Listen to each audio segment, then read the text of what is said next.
Hello students, कैसे हैं आप सभी। उम्मीद करता हूँ आप बहुत ही अच्छे होंगे। Good morning all of you. So आज है हमारा जी हिंदी सीरीज़ का लेक्चर नंबर 1। चैप्टर रहेगा आपका सेल, जो कि एनसीईआरटी में चैप्टर नंबर 8 है, क्लास 11th के अंदर। मैंने एक्चुअली में जो मैं नीट की सीरीज़ मैंने शुरू की है, इसको मैं 2 पार्ट्स में करवा रहा हूँ। एक मैं करवा रहा हूँ जी पंजाबी लैंग्वेज में, जो कि मेरी मदर टंग है। दूसरी मैं करवा रहा हूँ मेरी मदर की मदर टंग में, जो कि है हिंदी लैंग्वेज। सो आज हमारा हिंदी लेक्चर का ही ये हिंदी सीरीज़ का लेक्चर नंबर 1 रहेगा। ठीक है। सो हम लोग इसको आज कंटिन्यू करने वाले हैं आज से। ठीक है जी। तो बहुत ही बातें ना करते हुए हम लोग क्या है अपने चैप्टर की तरफ बढ़ते हैं। लेकिन उससे पहले मैं एक छोटी सी चीज़ आपको जरूर बोलने वाला हूँ।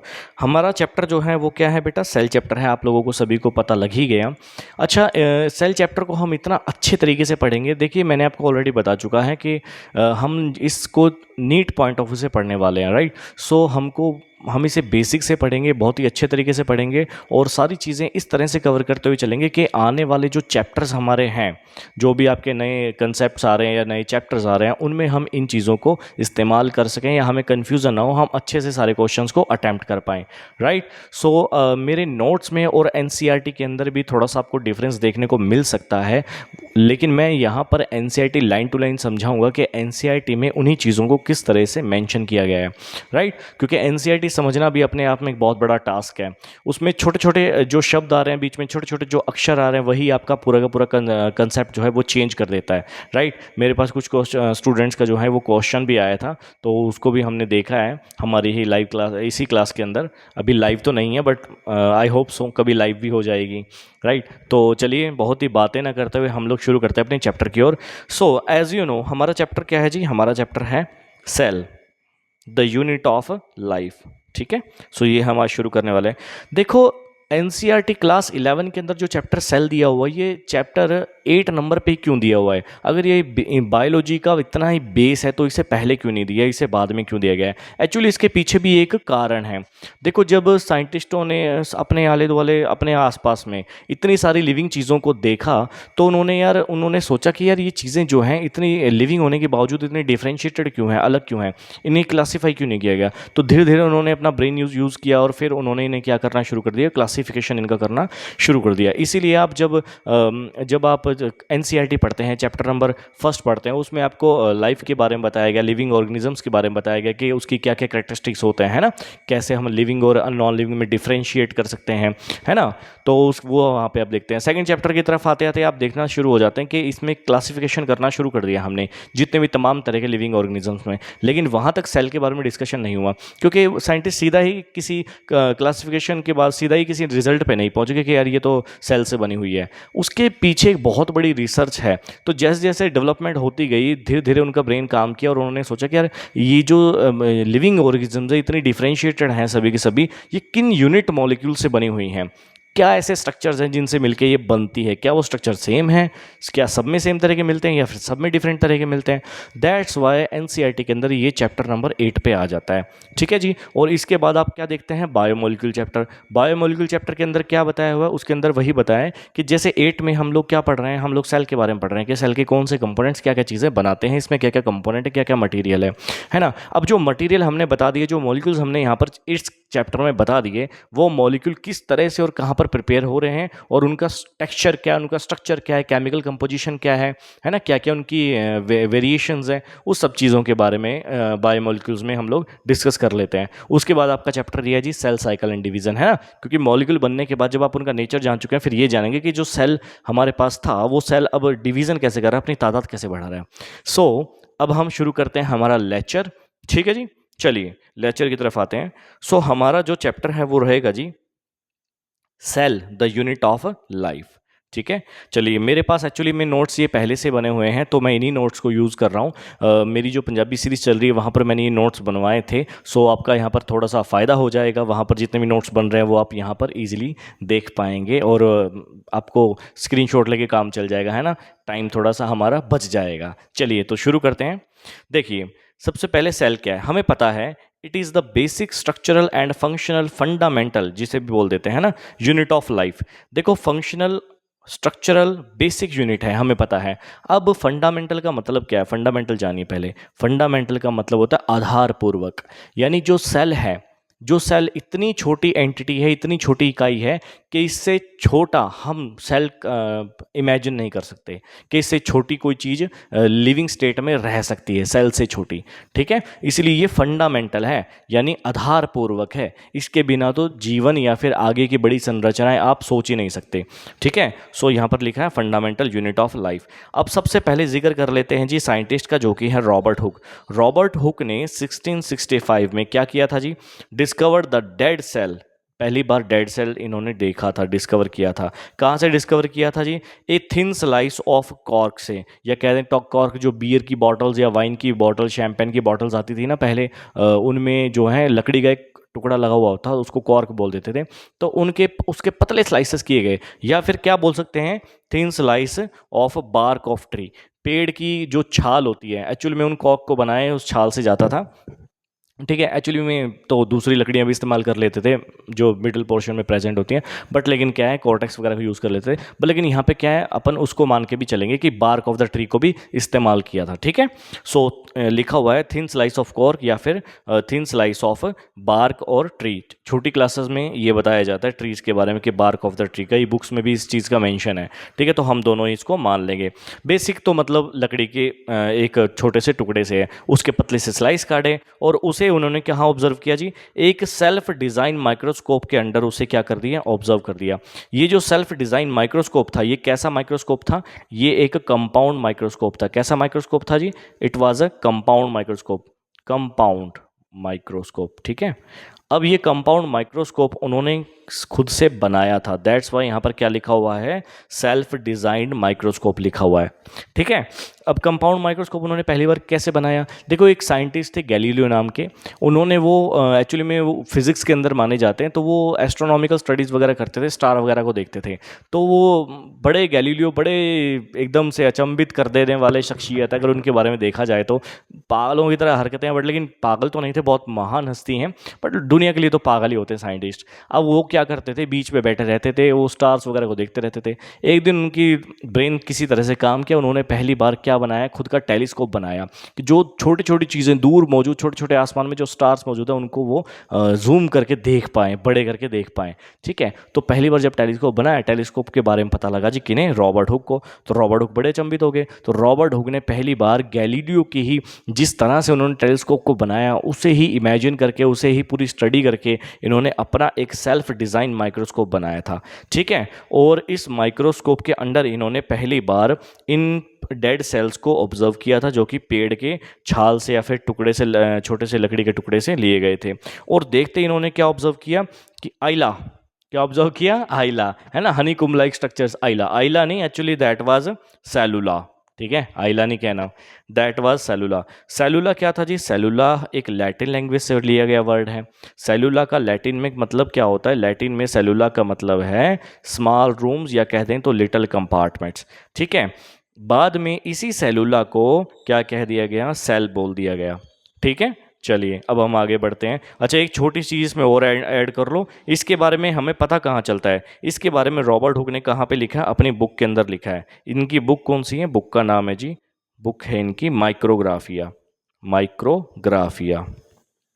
ठीक है, तो ये भी आप मेंशन कर लेना। ओके, चलिए आगे बढ़ते हैं। ठीक है, अच्छा, रॉबर्ट हुक को और क्या बोला जाता है? अब आपको ये पता लग गया कि रॉबर्ट हुक तो जो हैं हमारे पहले ऐसे शख्सियत हैं, पहले ऐसे साइंटिस्ट हैं जिन्होंने एक लिविंग सेल की खोज, लिविंग सेल नहीं सॉरी, सेल की खोज की है। That was a dead cell, right. So इसीलिए इन्हें फादर ऑफ सेल बायोलॉजी भी बोल देते हैं, या फिर father of discovery of cell biology भी बोल देते हैं, या सेल, फादर ऑफ सेल या फादर ऑफ सेल बायोलॉजी भी इन्हें बोल दिया जाता है कई जगहों पर। ठीक है जी, कारण क्या है? क्योंकि उन्होंने ही यही पहली शख्सियत थे जिन्होंने पहली बार एक सेल को देखा था। अच्छा, यहाँ पर हम डेड सेल बोल रहे हैं बार बार, इस चीज़ को आप ध्यान रखिएगा, डेड सेल। आगे मैं तुम्हें समझाऊंगा इसके बारे में और।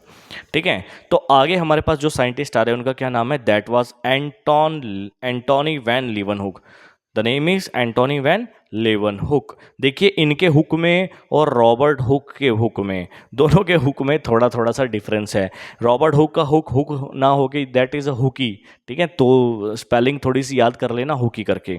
और Antonie van Leeuwenhoek that was a proper hook, HOEK hook. ठीक है जी, इन्होंने इनके बाद 1674 में रॉबर्ट हुक 1665, एंटोनी वैन लीeuwenhoek 1674। 1674 में एंटोन वैन लीeuwenhoek ने पहली बार लिविंग सेल को ऑब्जर्व किया। कौन सा सेल था? That was amoeba cell. अब अगर अमीबा सेल को पहली बार इन्होंने ऑब्जर्व किया है तो वो नेकेड आई से तो किया नहीं होगा। कौन सी चीज़ों का इस्तेमाल किया? ऑब्वियसली माइक्रोस्कोप का। That was also compound microscope. ठीक है, ठीक है जी। तो कंपाउंड माइक्रोस्कोप का इस्तेमाल करते हुए इन्होंने पहली बार क्या किया? एक लिविंग सेल को देखा। That was amoeba cell. तो पहली बार जो देखा गया था वो था अमीबा सेल। इसके बाद इनकी उत्सुकता थोड़ी और बढ़ गई तो इन्होंने क्या किया, और अपने आजू बाजू मौजूद जो सेल्स हैं उनको भी ऑब्जर्व करना चालू किया। तो उन्होंने कुछ और सेल्स भी देखे। अच्छा, अमीबा का जो सेल देखा वो कहाँ से देखा था? From the pond water, lake water, fresh water या रेन वाटर। देखो ये सारे प्रायोरिटी बेसिस पे मैंने लगा रखे हैं। अगर पहली प्रायोरिटी मिलेगी तो किसे? वो पॉन्ड वाटर को, second lake water, third fresh water. ठीक है, ये मेन आपको ध्यान में रखना है। कभी आपके पास क्वेश्चन आ जाता है और क्वेश्चन के अंदर अगर तीनों प्रेजेंट हैं तो आपको पहले तो पिक करना ये नहीं है तो आपको पिक करना पड़ेगा ये भी नहीं है तो आपको पिक करना पड़ेगा ये फ्रेश वाटर। समझ में आया नहीं आया? It is on the basis of priority. First priority, second priority and third priority, ये इसके साथ ही आता है, फ्रेश वाटर या फिर रेन वाटर। ठीक है जी, चलिए आगे बढ़ते हैं। तो इन्होंने एंटोनी वैन लीeuwenhoek ने कुछ और सेल्स जो देख रहे वो कौन से सेल्स थे? देखो नंबर 1 क्या आ जाता है? Erythrocytes of fishes. फिशर्स के आरबीसी सेल्स को भी इन्होंने ऑब्जर्व किया था, देखा था।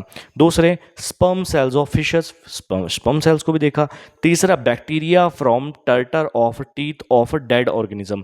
मरे हुए जानवरों के दांतों में से उनको खुरेद के दांतों को उनमें से एक पाउडर सा निकाला और वहाँ से बैक्टीरिया को देखा। एक्चुअली में क्या होता है, जो जितने भी हम ऑब्वियसली एनिमल्स में होमोसेपियन स्पीसीज है। सो जितने भी एनिमल्स हैं उनके टीथ में ना क्या होता है, जो हम लोग लगातार फूड कंज्यूम कर रहे हैं तो फूड में मौजूद कैल्शियम, फास्फोरस या अदर तरह की चीज़ों से ना हमारे दांतों में क्या है, टर्टर लग जाता है। आप इसको यूट्यूब पे सर्च करके या फिर कहीं गूगल पे सर्च कर देख सकते हैं टर्टर का मतलब क्या होता है। ठीक है, सो आपको पता चल जाएगा इजीली। ठीक है, तो उसे ही बोलते हैं अपन टर्टर ऑफ टीथ। ठीक है जी, तो वहाँ से इन्होंने पहली बार क्या देखा, इन चीज़ों को भी ऑब्जर्व किया। तो लेकिन अगर क्वेश्चन आ जाए फर्स्ट टाइम क्या देखा जी? फर्स्ट टाइम देखा अमीबा सेल। कहाँ से देखा? पॉन्ड वाटर से। पॉन्ड वाटर नहीं है तो लेक वाटर से, लेक वाटर नहीं है तो फ्रेश वाटर से।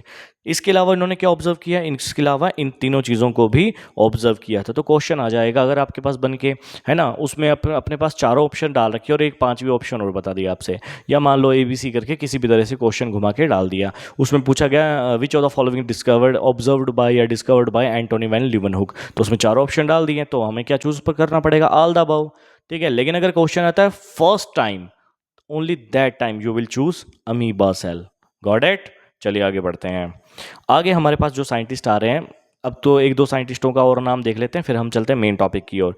देखो जी, रॉबर्ट हुक का आगे नाम दिया। रॉबर्ट हुक क्या है? रॉबर्ट हुक ने 1831 में न्यूक्लियस को डिस्कवर किया था। फिर दिया हुआ जी नाम परकिंजी। परकिंजी ने डिस्कवर किया था क्या जी? प्रोटोप्लाज्म। ठीक है, प्रोटोप्लाज्म।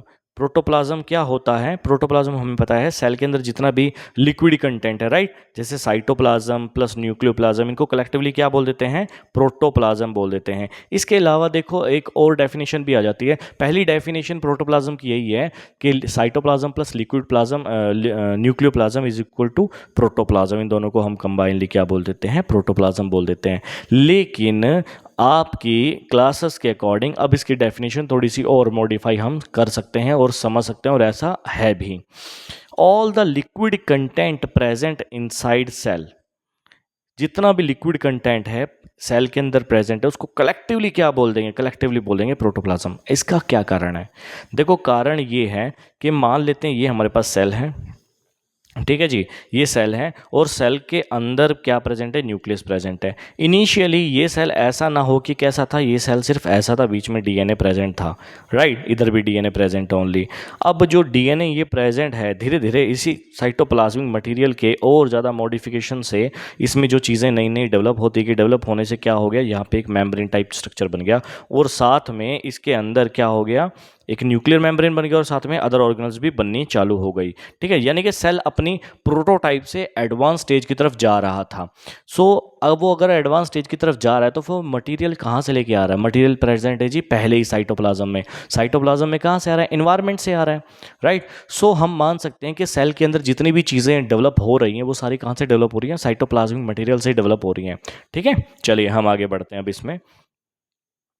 ठीक है, सो आगे बढ़ते हैं। अब हम पढ़ेंगे जी सेल थ्योरी के बारे में। मैंने यहाँ पर एक दो चीज़ें और लिखी हैं लेकिन उसको मैं आपको आगे बताने वाला हूँ। ठीक है, चलिए। So now we will discuss about the cell theory. सबसे पहले हम पढ़ने वाले हैं, अभी मैं फ़िलहाल के लिए ये वर्ड यहाँ से हटा देता हूँ, आप इसको भी समझिएगा। ठीक है जी, हमारा टॉपिक क्या आ रहा है आगे? Cell theory. देखो हो क्या रहा था, जब फिज़िक्स में बहुत ज़्यादा डिस्कवरीज हो रही थी, सबने कोई अलग अलग रूल्स देने चालू कर दिए है ना, लॉज आ गए बहुत ज़्यादा फिज़िक्स में। तो इसी तरह से केमिस्ट्री में भी अलग अलग डिफरेंट डिफरेंट तरह के लॉज आने लगे। तो यार दो साइंटिस्ट सोच रहे हैं, ये मेरी बनाई स्टोरी है। पहली चीज़, आपको ऐसा ब्रेन में याद करने की ऐसी नीड नहीं कि यार यही है, वो तो मेरी बनाई स्टोरी है। ठीक है, सो मैं आता हूँ अपनी स्टोरी की तरफ। याद करने के लिए, मेमोराइज करने के लिए मैंने स्टोरी बनाई है। तो जब हर जगह क्या हो रही थी, डिस्कवरीज हो रही थी, तो दो साइंटिस्टों ने सोचा, एक श्वान दूसरा स्लैडन, दोनों ने सोचा यार सब जगह डिस्कवरीज होने, क्यों ना हम दोनों भी मिलके अपनी एक सेल पे एक डिस्कवरी करते हैं बायो के अंदर, है ना, जिसके ऊपर आज तक किसी ने कोई थ्योरी नहीं दी है, कोई रूल्स नहीं आया सेल के रिगार्डिंग। तो हम लोग क्या करते हैं, मिल के दोनों भाई क्या बना लेते हैं? सेल थ्योरी बना लेते हैं। इसीलिए सेल थ्योरी बनाने में किन का हाथ है? श्वान एंड स्लैडन दोनों का हाथ है। ठीक है जी, चलो बढ़ते हैं हम आगे। तो पहले का नाम है जी मैथियस स्लैडन, दूसरे हैं हमारे पास थियोडोर श्वान। ठीक है, तो मैथियस स्लैडन हमारे पास कौन थे जी? German botanist. और थियोडोर श्वान कौन थे हमारे पास में? British zoologist. अब यहाँ पर ब्रिटिश वर्ड हट के अब क्या आ चुका है जी? यहाँ पर आ चुका है जर्मन जूलॉजिस्ट। ये भी हट चुका है, यहाँ पर क्या आ गया? German, German. ठीक है, जर्मन जूलॉजिस्ट, जूलॉजिस्ट ये आ चुका है। अब आपको ये याद रखना है। ठीक है जी। सो थियोडोर श्वान ने 1839 में और स्लैडन ने 38 में। कब किया जी? 38 में काम। और इन्होंने कब किया? श्वान ने काम किया 39 में। ठीक है, अब स्लैडन एक बॉटनिस्ट थे, तो इन्होंने प्लांट सेल पे वर्क करना शुरू किया। ठीक है, start work observation on plant cell. और जूलॉजिस्ट जो थे, इन्होंने एनिमल सेल पे काम करना शुरू किया। ऑब्जर्वेशन किस पे शुरू करी? एनिमल सेल पे शुरू करी। ठीक है, सो इन्होंने अलग अलग तरह के प्लांट सेल्स को ऑब्जर्व किया श्लैडन ने। और क्या ऑब्जर्व किया इन्होंने? ऑब्जर्व किया इन्होंने कि सारे के सारे प्लांट किसके बने हैं? नंबर ऑफ सेल्स के बने हुए होते हैं, अलग अलग तरह के सेल्स हैं। ठीक है, और जनरली वो कैसे होते हैं? पॉलीगोनल या हेक्सागोनल इन शेप होते हैं। ठीक है, और इसके बाद उन्होंने क्या बोला कि सेल ही क्या है? प्लांट का basic structural and functional unit होता है। ये चीज़ें इन्होंने बोली। उसके बाद इधर हमारे पास आते हैं जी श्वान भाई साहब। इन्होंने क्या करा? इन्होंने एनिमल सेल पे स्टडी किया। और एनिमल सेल पे स्टडी करके इन्होंने क्या देखा कि जितने भी लिविंग एनिमल्स हैं, all animals are made up of cell, सारे के सारे सेल से बने हुए होते हैं। और उनके सेल के बाहर क्या होती है? एक पतली सी थिन मेम्ब्रेन होती है। They have a thin membrane on cell या outside the cell which today known as plasma membrane, जिसको आज हम क्या बोलते हैं? Plasma membrane. क्वेश्चन नंबर 1, क्या which of the following statement is true? You have to choose which one of the following is true और false. ठीक है, Schwann said all animals are made up of cells and they are covered by a thin membrane. Statement number 2, all animals are made up of cells and they have a thin membrane, plasma membrane. Thin membrane word हटा के plasma membrane outside the cell. Which one of the statement, A या B? Which will be the right answer as you choose. ठीक है, आपको अगर choose करना पड़े तो क्या चूज करेंगे यहाँ पे? तो आंसर रहेगा हमारे पास में फर्स्ट। कारण क्या है? कारण ये है कि इन्होंने नहीं कहा था कि एनिमल सेल प्लाज्मा मेम्ब्रेन से कवर होते हैं। इन्होंने कहा था कि एनिमल सेल एक थिन मेम्ब्रेन से कवर होता है जो उनके सेल के बाहर प्रेजेंट होती है। ठीक है, तो स्टेटमेंट में कंफ्यूज मत होना, एनसीईआरटी भी इसको सेम एज इट इज़ लिखती है। ठीक है, प्लाज्मा मेम्ब्रेन वाला स्टेटमेंट आएगा तो हमें चूज़ नहीं करना है, ध्यान में रख लेंगे हम लोग। चलिए आगे बढ़ते हैं। फिर इन्होंने आगे क्या बोला? आगे इन्होंने क्या बोला? इन्होंने बोला कि चले यार भाई साहब, मेरा तो एनिमल सेल पे क्या हो गया? काम कंप्लीट हो गया। ठीक है, एक काम करता हूँ, स्लैडन को फ़ोन लगाता हूँ कि स्लैडन तू आ जा मेरे पास अपना काम करके, और जितना भी तूने काम किया है दोनों भाई मिलके, मैंने भी काम कर लिया, तूने भी काम कर लिया, तूने प्लांट पे कर लिया, मैंने एनिमल पे कर लिया, तूने प्लांट पे कर लिया, चलो दोनों मिलके क्या बनाते हैं, सेल थ्योरी बनाते हैं। तो हमारे स्लैडन भाई साहब उठा के अपनी नोटबुक और चल दिए श्वान के पास। अब श्वान के पास जा ही रहे थे, श्वान वेट करता करता बोर हो गया, सोच रहा है कि क्या करूं आगे। फिर इन्होंने क्या करा, कहते यार चलो वो आ ही रहा है इतने, चलो मैं क्या करता हूँ, मैं एनिमल पे तो देख ही लिया, मैं प्लांट पे भी थोड़ा देख के देखता हूँ सेल कैसा दिखाई देता है। प्लांट पे भी स्टडी इन्होंने चालू किया। सो श्वान ने क्या करा बेटा, आल्सो वर्कड ऑन, किस किस पे काम किया, also worked on plant cell. ठीक है, और इन्होंने प्लांट सेल को क्या ऑब्जर्वेशन करी, he observed plant cells have a unique feature of cell wall, कि प्लांट सेल में क्या होता है, एक यूनिक फीचर होता है जिसे क्या बोलते हैं, सेल वॉल बोलते हैं, और ये उनके सबसे बाहरी मेम्ब्रेन है, सबसे आउटर मेम्ब्रेन है। ठीक है, ये इन्होंने ऑब्जर्व किया। तो unique feature of the plant cell is a cell wall given by Schwann और Schleiden, that was by Schwann. Got it? Okay, जब इतना काम इन्होंने कर लिया, फिर उन्होंने क्या देखा, इन्होंने देखा कि यार मैं तो बड़ा तगड़ा आदमी हो गया, मैं तो एनिमल सेल पे भी स्टडी कर गया, मैं तो प्लांट पे भी स्टडी कर गया, मैं तो यार स्लैडन से ऊंचा हो गया। अगर मैं ऊंचा हो गया तो फिर मैं क्या कर सकता हूँ, तो फिर मैं अपने लिए एक हाइपोथेसिस क्रिएट कर सकता हूँ। राइट, मैं हाइपोथेसिस क्रिएट करता हूँ, मैं तो सब पे स्टडी कर लिया, प्लांट सेल पे भी, एनिमल सेल पे भी। तो श्वान ने पहली बार अपना एक हाइपोथेसिस क्रिएट किया। हाइपोथेसिस का मतलब क्या होता है, परिकल्पना। क्या मीनिंग है इसका, परिकल्पना, किसी चीज़ के रिगार्डिंग आप कोई कल्पना, कोई धारणा बना रहे हैं। Right, so cell hypothesis was given by Schwann. इन्होंने अपने सेल हाइपोथेसिस में क्या बोला, इन्होंने बोला all living cells, all organisms are made up of made up of cells, and cell is the basic structural and function unit of them. और cell क्या होता है, उनका basic structural and functional unit होता है। ठीक है जी। अब हुआ क्या, अब हुआ ये कि हमारे पास श्वान, स्लैडन भाई साहब पहुंच गए श्वान के पास। जब पहुंचे तो बोलते ठीक है जी, चाय पानी पियो, बैठो सर बैठिए। चाय पानी पिलाया। अब जब पूछे कि चाय पानी हो गया, कहता हो गया। कहता ठीक है चलो फिर ले आओ स्लैडन अपनी नोटबुक। दोनों भाई मिलके क्या करते हैं, काम करते हैं, है ना, अपने पॉइंट्स को ऐड करते हैं जो जो हमने सेल थ्योरी में, हमने सेल के अंदर देखे हैं, ऑब्जर्व किए हैं। सो अब जो स्लैडन को पता लगा कि यार ये तो दोनों पे काम करे बैठा है, तूने मुझे बताया नहीं, तो बोला कि तू तो, मैं तो सिर्फ एनिमल सेल पे स्टडी करूंगा है, और तूने दोनों सेल पे स्टडी कर लिया। तो वो गुस्सा हो गए। गुस्सा हुए तो श्वान बोले कि डोंट वरी, सिर्फ अपने को क्या करना है, सिर्फ दोनों में से वही चीज़ें ऐड करेंगे जो दोनों में कॉमन मिल रही होंगी। ठीक है। सो पहला पॉइंट, सेल थ्योरी में कौन सी पॉइंट्स, कौन सी चीज़ें इंक्लूड करी गई हैं, सिर्फ वही चीज़ें इंक्लूड करी गई हैं जो श्वान एंड स्लैडन की कॉमन ऑब्जर्वेशन आ रही है। राइट। सो आगे देखते हैं सेल थ्योरी। तो सेल थ्योरी के क्या पॉइंट्स निकले कि सभी लिविंग ऑर्गेनिजम्स किसके बने होते हैं जी, सेल के बने हुए होते हैं, और सेल ही basic structure and function unit होता है उनका। देखो ये दोनों ही बातें हमने यहाँ पर लिखी हुई है। ठीक है, यहाँ पर भी हमने ये सब चीज़ें लिखी हुई हैं, और यहाँ पर भी हमने ये चीज़ें लिखी हुई ऑब्जर्वेशन में। ठीक है, ठीक है जी। चलो तो अब आगे बढ़ते हैं। अब ये जब चीज़ें इन्होंने कर ली तो फिर क्या हुआ, इन्होंने हल्ला मचा दिया हर जगह कि भाई हमने तो तगड़ा काम कर दिया, हमने तो सेल थ्योरी क्रिएट कर दी। तो सेल थ्योरी क्रिएट कर दी तो फिर परमिशन मांगने चले गए कि चलो हमारा जो है इसको सभी इश्तेहार में, सभी मैगजीन्स में छापा जाए, हमने हमारे नाम पे पेटेंट किया जाए। लेकिन उससे पहले क्या होता है, सभी साइंटिस्ट की मंजूरी लेनी पड़ती है। तो जब एक क्रॉस क्वेश्चनिंग हुई सामने से कि सर ये तो ठीक है आप दोनों ने मिलकर सेल थ्योरी बनाई है, लेकिन ये बताएं कि सेल की एग्जिस्टेंस कैसे है, वो कहाँ से आ रहा है, वो कैसे बन रहा है, नए से नए सेल कैसे डेवलप कर रहे हैं, नए से नए ऑर्गेनिज्म कैसे बन रहे हैं, इस चीज़ के बारे में वो बता नहीं पाए, वो फेल हो गए। इसीलिए यहाँ पर स्टार लगा के पॉइंट लिखा है, they were failed to explain the existence of cell. दोनों एक दूसरे के मुंह की तरफ देखने लगे, भाई इनके बारे में तो हमने कभी सोचा ही नहीं था। फिर यहाँ पर एंट्री होती है एक और साइंटिस्ट की जिसका नाम है रॉडोल्फ विर्चो। सो रॉडोल्फ विर्चो ने 1855 में क्या करा, एक टर्म दी अपनी तरफ से जिसका नाम था ओमनी सेलुलर ई सेलुलर। ठीक है, इस टर्म का मतलब क्या था, all the cell arises from pre existing cell, के सारे सेल कहाँ से बनते हैं? प्री एग्जिस्टिंग सेल से बनते हैं। ये तो वैसी वाली बात होगी जी कि जी तुम कहाँ से आए? मैं अपने फादर से आया। तुम्हारे फादर कहाँ से हैं? तुम्हारे फादर तुम्हारे उनके फादर से है, उनके फादर उनके फादर से। तो बड़ी मजाकिया सी बात हो गई कि सेल्स कहाँ से आ रहे? जी सेल अपने पहले वाले सेल से आ रहा है। अरे वो तो मजाक की बात है, लेकिन रॉडल वेशो हमारे पास में 1855 में जिन्होंने ये काम किया था वो मजाक में नहीं बोल के गए थे। Rudolf Virchow was a hero, great scientist. Actually में इनको पता लग गया था कि सेल थ्योरी पे काम चल रहा है। जब सेल थ्योरी पे काम चल रहा है तो इन्होंने ही भी सेल के ऊपर अपना काम शुरू कर दिया और इवन श्वान एंड स्लेडन से थोड़ा एक कदम आगे ही बढ़ गए। इन्होंने यहाँ तक बोल दिया कि सेल अपने पहले वाले सेल से तो आते हैं, लेकिन कैसे? बाय डिवीजन, है ना, बैक बेंचर्स का सा काम कर दिया इन्होंने।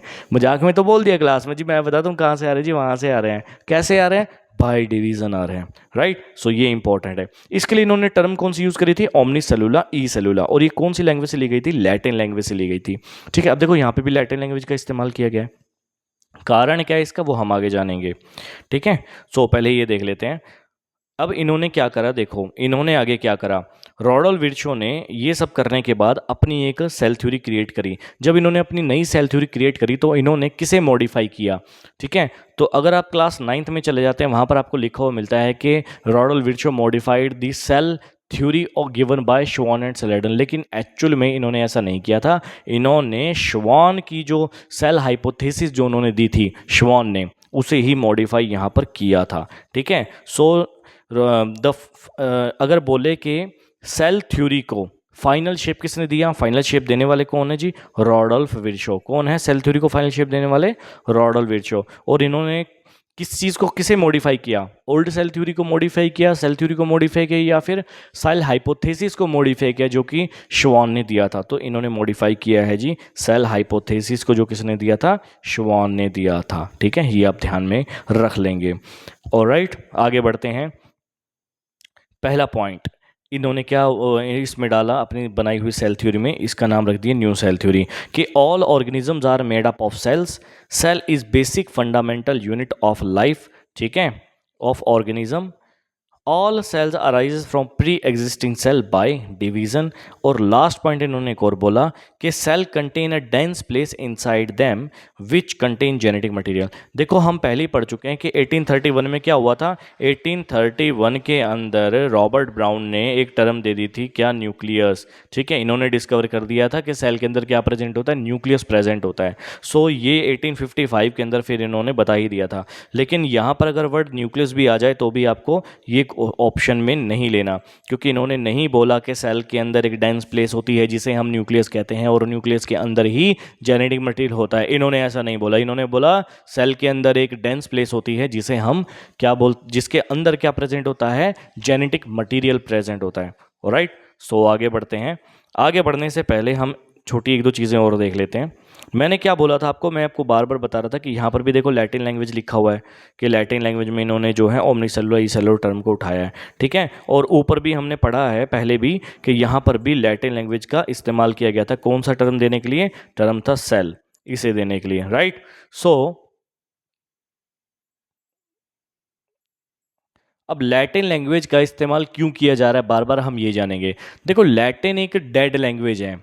डेड लैंग्वेज बोले तो किस तरह की लैंग्वेज? देखो अगर डेड कोई व्यक्ति या कोई जानवर आसपास में आपके पड़ा है तो वो कभी भी मूव नहीं करेगा। आप जिस कंडीशन में आज उसे छोड़ रहे हैं वो हो सकता है 1000 साल बाद भी उसी कंडीशन में मिले। ऑब्वियसली सी बात है, डिकम्पोज तो हो ही जाएगा ना। लेकिन हमें जो आज मम्मीज मिल रही हैं, मान लो कोई राजा महाराजा है, इस तरह से हमारे रख के उसको मम्मी बना के उसको लपेट के उसको और हमने छोड़ दिया और हज़ारों सालों बाद हम उसकी डिस्कवरी कर रहे हैं, तो हमें वो इसी शेप में मिल रही है। उसमें कोई मूवमेंट नहीं आ रहा, कोई चेंजमेंट नहीं आ रहा उसमें, राइट। यानी कि ये एक ऐसी लैंग्वेज है जिसको सदियों पहले जैसे इस्तेमाल किया जाता था आज भी इसे वैसा इस्तेमाल किया जाता है। तो ये नॉट वेरी कॉमन, ये एक कॉमन लैंग्वेज नहीं है। जैसे इंग्लिश एक बहुत ही कॉमन लैंग्वेज है, अगर हम कॉमन लैंग्वेज का इस्तेमाल करते हैं तो हमें पता है तो इंग्लिश भी अलग अलग वेरिएंट में मिलती है। कोई अमेरिकन इंग्लिश है ना, कोई ऑस्ट्रेलियन इंग्लिश है, अलग अलग तरह की, ब्रिटिश इंग्लिश बोल देते हैं, राइट। सो अलग अलग तरह की जो है लैंग्वेजेस मिल जाती हैं। इवन सेम लैंग्वेज के अंदर भी हमें अलग अलग वर्ड्स देखने को मिल जाते हैं। सो कन्फ्यूजन ना हो इसीलिए एक स्टैंडर्डाइज चीज़ों को रखने के लिए लैटिन लैंग्वेज का इस्तेमाल किया जाता है, जो कि डेड लैंग्वेज है जिसे जर्नली इस्तेमाल नहीं किया जाता। इसलिए इसमें बनाने वाले शब्द जो हैं all over the world same ही हम लोग उसे मापदंडों पे रखते हैं, राइट। सो इसलिए क्या है जी, लैटिन लैंग्वेज का इस्तेमाल किया जाता है। कई जगहों पर लैटिन के साथ साथ ना स्पेनिश का भी जिक्र आ जाता है कि Spanish is also a dead language, right. लेकिन स्पेनिश तो अभी भी लोग इस्तेमाल करते हैं, बट कई बुक्स में ऐसा देखा गया कि स्पेनिश वर्ड भी जो है वो इस्तेमाल में आए हैं, राइट। सो आगे बढ़ते हैं हम लोग। अब एक छोटी सी चीज़ और जान लेते हैं। पहला जो सेल डिस्कवर किया गया था वो था डेड सेल, राइट। दूसरा सेल जो डिस्कवर किया गया था, जिन्होंने लिविंग सेल डिस्कवर किया था, एंटोनी वैन लीeuwenhoek ने, है ना, 1674 में, that was a living cell. अब लिविंग सेल और डेड सेल है तो दोनों सेल ही। अब सेल हैं लेकिन इनमें डिफरेंस क्या है, क्यों लिविंग है और क्यों डेड है? ऑब्वियसली सी बात है, हर वो सेल जिसके अंदर से साइटोप्लाज्म निकल जाए या साइटोप्लाज्म सूख जाए या पानी लिक्विड कंटेंट सूख जाए, उसे हम क्या बोल देंगे? डेड सेल बोल देंगे, राइट। यानी कि जो डेड सेल थे, जो कॉर्क के सेल्स थे, उनमें साइटोप्लाज्म एब्सेंट होता है, उनमें प्रेजेंट नहीं होता, दैट्स वाई। Got it. चलिए हम आगे बढ़ते हैं हम लोग। सो जी हमारा अगला टॉपिक है सेल शेप एंड साइजेस। उसके बाद एनसीईआरटी किसका जिक्र करती है? डिफरेंट डिफरेंट तरह के सेल के शेप्स एंड साइजेस का जिक्र करती है। तो हम भी इसे अब रीड आउट कर लेते हैं। देखिए शेप एंड साइजेस में कुछ शेप्स मैंने यहाँ पर लिख रखी हैं। इसके अलावा भी आपके ब्रेन में अगर एक दो चीज़ें और आ रही हों शेप्स के बारे में तो आप वो लिख सकते हैं और देखिए कि आप इसमें से और क्या बढ़ा सकते हैं, कौन कौन सी शेप और ऐड कर सकते हैं। सबसे पहले लिखा जी डिस्क्वाइड यानी बाइकनकेव। डिस्क्वाइड बाइकनकेव अलग अलग नहीं है, एक ही है। डिस्क्वाइड बाइकनकेव कौन से होते हैं? RBC, red blood cells, right. फिर लिखा जी स्लीपर शेप्ड सेल्स, ये कौन से हैं? पैरामीशियम सेल्स, है ना। आगे हैं ओवम, राउंड या स्फेरिकल शेप्ड, ये होते हैं ओवम या एग सेल, ठीक है जी। स्पिंडल शेप्ड कौन से सेल होते हैं? मसल सेल्स को बोला जाता है spindle shaped. Branch cell pigment cells को, हेक्सागोनल लीवर सेल्स को या प्लांट सेल्स भी हेक्सागोनल मिल जाते हैं, राइट। आगे इलोंगेटेड सेल्स कौन से? नर्व सेल्स हैं, ठीक है, इनको बोला जाता है इलोंगेटेड। और बीन शेप्ड या kidney shaped cells guard cells. एक और यहाँ पर मेंशन अपन कर लेते हैं इसमें ही, एक और आप लिख लीजिएगा, इरेगुलर शेप्ड सेल्स। ये कौन से हैं? आपको पता होगा, आप गैस कर सकते हैं। इरेगुलर शेप्ड, ये कौन से सेल्स हैं? इरेगुलर शेप्ड हैं हमारे पास में अमीबा सेल्स, अमीबा, या फिर इसके लिए इसकी जगह क्या आ सकता है? WBC सेल्स, है ना, जो ब्लड के अंदर पाए जाते हैं, वाइट ब्लड सेल्स, वो भी अमीबॉइटिक शेप के होते हैं, यानी कि इरेगुलर शेप के हैं, ठीक है, कोई खास उनकी शेप होती नहीं है। सो ये हमने कुछ यहाँ पर क्या लिखे हैं जी? शेप्स लिखी हैं। अब आगे बढ़ते हैं हम लोग, शेप के बाद बात कर लेते हैं साइजेस का, ठीक है। देखिए अगर हम साइज़ की बात कर रहे हैं कि सेल में, तो हमें पता करना पड़ेगा सबसे लॉन्गेस्ट सेल कौन सा है, स्मॉलेस्ट कौन सा है, लार्जेस्ट कौन सा है। तो अगर लॉन्गेस्ट, स्मॉलेस्ट एंड लार्जेस्ट देख रहे हैं तो हमें दोनों में देखना पड़ेगा, एनिमल में भी एंड प्लांट में भी। पहले हम जिक्र कर लेते हैं एनिमल्स का। एनिमल सेल के अंदर सबसे लॉन्गेस्ट सेल कौन सा है? लॉन्गेस्ट सेल हमें पता है जी कौन सा होता है, नर्व सेल होता है, जिन्हें हम न्यूरॉन्स भी कहते हैं, जिनकी जो है लेंथ कितनी रहती है? लगभग 1.5 मीटर्स तक पहुंच जाती है। 1 से 1.5 मीटर्स तक ये क्या करेगा? वेरी करेगा, 1 to 1.5 मीटर्स तक, ठीक है। आगे हम बात कर लेते हैं लार्जेस्ट सेल की। अगर लार्जेस्ट सेल बोला जा रहा है तो आपको देखना पड़ेगा अमंग द एनिमल बात कर रहा है या फिर इनसाइड द एनिमल बात कर रहा है। अमंग द एनिमल में क्या आ जाएगा? ऑस्ट्रिच एग आ जाएगा, शुतुरमुर्ग का अंडा, ठीक है जी। सबसे बड़ा रहता है, कितने सेंटीमीटर? लगभग 15 से 20 सेंटीमीटर का हो जाता है। कितने सेंटीमीटर का? 15 से 20 सेंटीमीटर का, 15 to 20 सेंटीमीटर का भी ये रहता है, ठीक है जी। आगे बढ़ते हैं। और अगर एनिमल के अंदर बात करी जाए कौन सा सबसे बड़ा सेल होता है, तो वो है जी ओवम या फिर एग सेल, ठीक है। आगे हम बात कर लेते हैं स्मॉलेस्ट सेल की। स्मॉलेस्ट है तो अमंग द एनिमल कौन सा स्मॉलेस्ट है? That is mycoplasm, that is mycoplasm cell, जिसे हम बोलते हैं, जो एक्चुअल में क्या होता है? बैक्टीरियल सेल होता है, ठीक है। और अगर इनसाइड द एनिमल बात कर ली जाए तो वो है स्पर्म सेल। साइज कितना? लगभग 5 से 6 माइक्रोमीटर का साइज रहता है। मैं सभी सेल्स के साइज की बात करूंगा जस्ट आगे जाने के बाद, राइट। सो हम आगे बढ़ते हैं। देखो अब प्लांट सेल के अंदर सबसे लार्जेस्ट सेल कौन सा है? इसमें है जी सबसे बड़ा सेल एसिटाबुलेरिया। एसिटाबुलेरिया ग्रीन एल्गी का सेल होता है और इसका साइज लगभग 10 सेंटीमीटर का रहता है। उसके बाद हम बात करेंगे इसमें सबसे longest key, that is the hemp fibre. Hemp fibre यानी कि कुछ ऐसे फाइबर्स हैं इसमें जो एक्चुअली में फ्लोएम का पार्ट होते हैं, या है ना, हम लोग प्लांट से क्या करते हैं? जूट की, सन की रस्सियाँ बनाते हैं, और वो जो रस्सियाँ जो बन रही हैं वो एक्चुअली में क्या है? वो हेम्प ही होता है, ठीक है। सो जितना भी जूट की जो रस्सियाँ प्लांट की बनती है ना, नारियल के रेशे से उसके हस्क को भी अपन इस्तेमाल करते हैं, दैट इज़ ऑल हम्प। तो ये सबसे बड़ा फाइबर होता है जो प्लांट में देखने को मिल जाता है। ठीक है, चलिए आगे बात कर लेते हैं कुछ जर्नल साइजेस की। ठीक है, अब देखो हमारे पास यहाँ पर क्या है, प्लांट सेल का जर्नल। अगर प्लांट सेल की बात करें तो इसका साइज कितना रहता है, लगभग 10 से लेके 100 सेंटीमीटर माइक्रोमीटर तक हो सकता है। यहाँ पर मैंने लिखा है micrometer, this is called also mu meter. ठीक है, ये सिंबल किसका है, म्यूमीटर का। बनाना कैसे, बहुत ही ईजी है, आपको जस्ट इस तरह से करना है, mu and this is metre. U बनाने के बाद आगे आप ऐसे कर दीजिए, दैट इज कॉल्ड म्यू। ठीक है जी, सो म्यू मीटर यानी कि माइक्रोमीटर। सो 10 से लेके 100 माइक्रोमीटर साइज होता है प्लांट का। 1 से लेके 10 किसका साइज रहता है, ये रहता है एनिमल सेल का। ठीक है, आगे बात कर लेते हैं आरबीसी सेल की। अगर हम बात करें आरबीसी सेल का साइज कितना होता है, लगभग 7 माइक्रोमीटर का इसका साइज रहता है। अगर हम बैक्टीरियल सेल की बात करें तो कितना होता है, लगभग 3 से 5 माइक्रोमीटर का। बैक्टीरिया में ही छोटा कौन आ जाता है, माइकोप्लाज्म। माइकोप्लाज्म का साइज बैक्टीरिया से छोटा होगा, लगभग 0.3 माइक्रोमीटर। अब बैक्टीरिया और माइकोप्लाज्म में फ़र्क कितना है, देखो सिर्फ थोड़ा सा फ़र्क है इन दोनों में।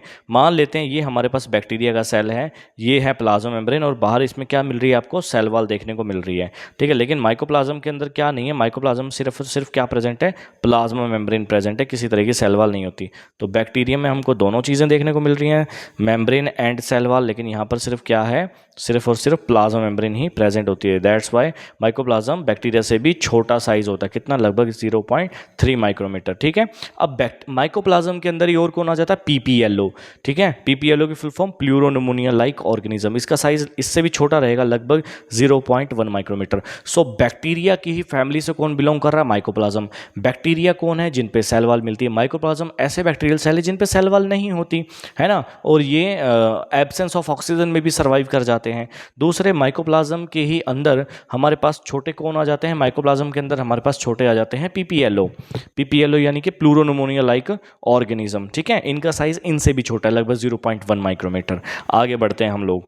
ठीक है, ये मैंने कुछ जनरल साइजेस की बात कर ली है। अब देखते हैं आगे। On the basis of advancement of cell present of nucleus, cell कितने टाइप का होता है, 2 टाइप का होता है, या तो हम बोलेंगे प्रोकैरियोटिक टाइप का, या क्या बोलेंगे, यूकैरियोटिक टाइप का है। अब सबसे पहले आप लोग ये समझेंगे कि prokaryotic cell and eukaryotic cell में डिफरेंस क्या है। तो पहले डिफरेंस से पहले आपको ये भी जानना पड़ेगा कि सेल को हमने किस आधार पे डिवीजन में डाला है, राइट। अगर आपसे पूछे सेल कितने टाइप का, आप बड़ा सिंपल सा जवाब देते हैं जी 2 टाइप का है, या तो प्रोकैरियोटिक या तो यूकैरियोटिक। वो तो हमें पता है, बस किस बेस पे बना है, आप कहेंगे जी न्यूक्लियस बेस पे, और वो भी हमें पता है। और क्या है इसके बारे में, और है ये एडवांसमेंट के बेसिस पे। ठीक है, यानी कि यूकैरियोटिक सेल के अंदर आपको जो जो चीज़ें देखने को मिल रही हैं वो प्रोकैरियोटिक सेल में आपको चीज़ें उस तरह से देखने को नहीं मिलती, राइट। सो इधर जान लेते हैं अपन थोड़ा सा, मैं इसमें पेज ऐड कर देता हूँ, फिर अपन इसके बारे में जानते हैं। ठीक है, चलिए एक ब्लैंक डॉक्यूमेंट में यहाँ पे ऐड करता हूँ। लास्ट में हम लोग रीच कर चुके हैं, चलिए कोई बात नहीं। तो हम लोग यहाँ पर देखते हैं पहले तो प्रोकैरियोटिक एंड यूकैरियोटिक सेल का मतलब क्या होता है। देखो एक साइड में लिखता हूँ प्रोकैरियोटिक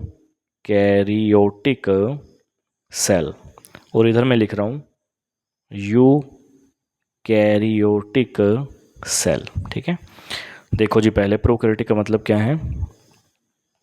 सो प्रोकैरियोटिक, प्रो का मतलब होता है, प्रो का मतलब है जी प्रिमिटिव। क्या मतलब है, प्रिमिटिव। और कैरियो का मतलब क्या है, कैरियो का मतलब है न्यूक्लियस। ठीक है, प्रिमिटिव या कह देंगे प्रोटोटाइप, प्रोटोटाइप। अब आप कहेंगे यार तो हमें पता है, बड़ा बेसिक सा है ये, तो ऑब्वियसली बेसिक चैप्टर चल रहा है तो बेसिक ही होगा, लेकिन थोड़ी सी चीज़ें इसमें मेमोराइज रखने वाली हैं कि कैसे है वो चीज़ें, राइट। अब यूकैरियोटिक का मतलब क्या है, यूकैरियोटिक का मतलब है ट्रू। क्या मतलब है, ट्रू यानी असली। कैरियो का मतलब है जी न्यूक्लियस। ठीक है, सो ऐसे सेल जिनमें असली न्यूक्लियस पाया जाएगा उन्हें क्या बोलेंगे, यूकैरियोटिक सेल। ऐसे सेल जिनमें असली न्यूक्लियस नहीं पाया जाएगा, न्यूक्लियस की जैसी संरचना पाई जाएगी, उसे क्या बोलेंगे, प्रोकैरियोटिक सेल। यानी न्यूक्लियस तो है लेकिन कैसा है, प्रिमिटिव टाइप का है, प्रोटोटाइप का है, थोड़ा सा घटिया किस्म का है। ठीक है, उन्हें बोलते हैं प्रोकैरियोटिक टाइप। इसीलिए प्रोकैरियोटिक सेल के अंदर जो हमें न्यूक्लियस जैसी संरचना मिलती है उसको हम लोग न्यूक्लियस ना कह के क्या वर्ड देते हैं, उसे न्यूक्लियोइड बोलते हैं। क्या बोलते हैं? न्यूक्लियोइड। ठीक है, स्टार लगा के लिख देता हूँ। क्या बोलते हैं जिसे हम लोग यहाँ पे? न्यूक्लियोइड। न्यूक्लियोइड। ठीक है। और इधर क्या होता है यूकैरियोटिक सेल में? यूकैरियोटिक सेल में क्या मिलेगा? इधर हमको मिल जाएगा प्रॉपर न्यूक्लियस। क्या हो जाएगा यहाँ पे? न्यूक्लियस प्रेजेंट है।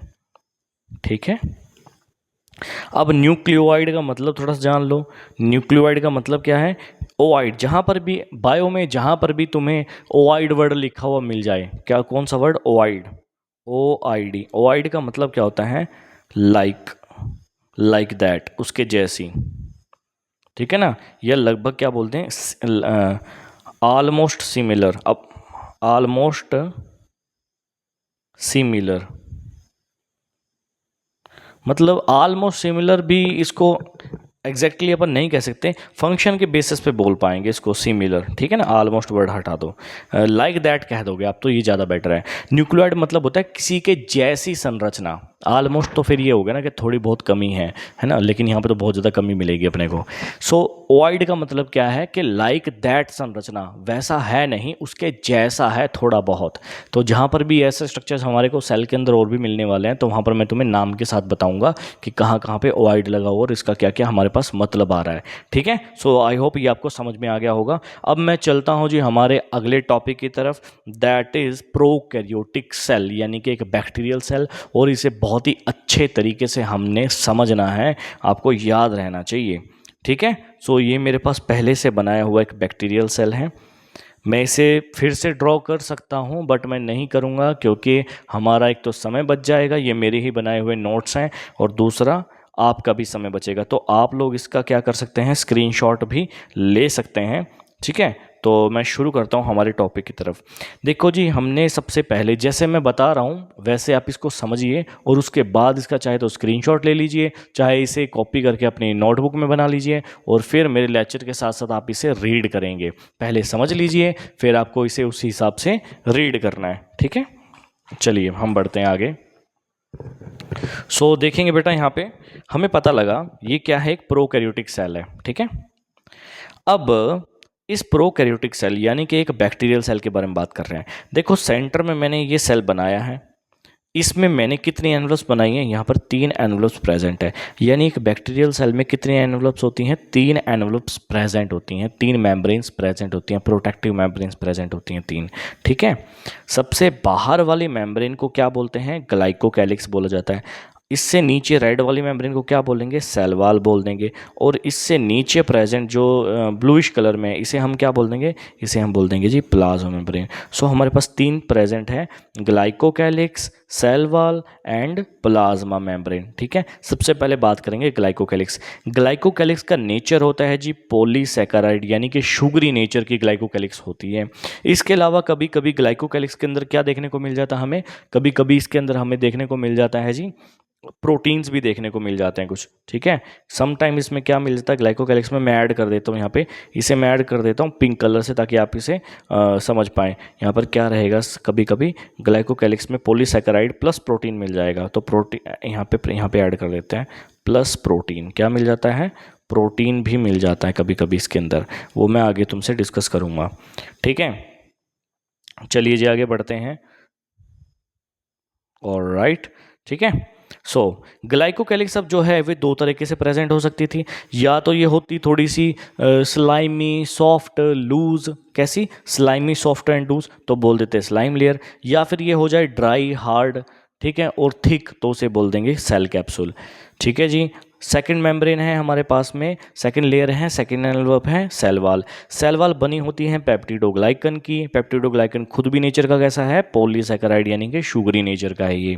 लेकिन साथ में इसमें कभी कभी क्या देखने को मिल जाता है? म्यूरिन प्रोटीन या फिर म्यूरेमिक एसिड। तो क्वेश्चन आपके पास ऐसे भी आ सकता है कि बैक्टीरिया के जो सेल वॉल है उसका मटेरियल क्या होता है? तो एक भी ऑप्शन आ सकता है कि पॉलीसैकेराइड, है ना, और 4-5 और 3 ऑप्शन और दे रखे हैं, तो पॉलीसैकेराइड चूज कर लेंगे। लेकिन समटाइम हमारे पास पॉलीसैकेराइड ही नहीं, साथ में मिलता है पॉलीसैकेराइड प्लस म्यूरिन प्रोटीन या फिर म्यूरेमिक एसिड भी लिखा हुआ मिल जाता है। तो हमको ध्यान में रखना है, फिर हमें ये चूज करना पड़ेगा। ठीक है ना।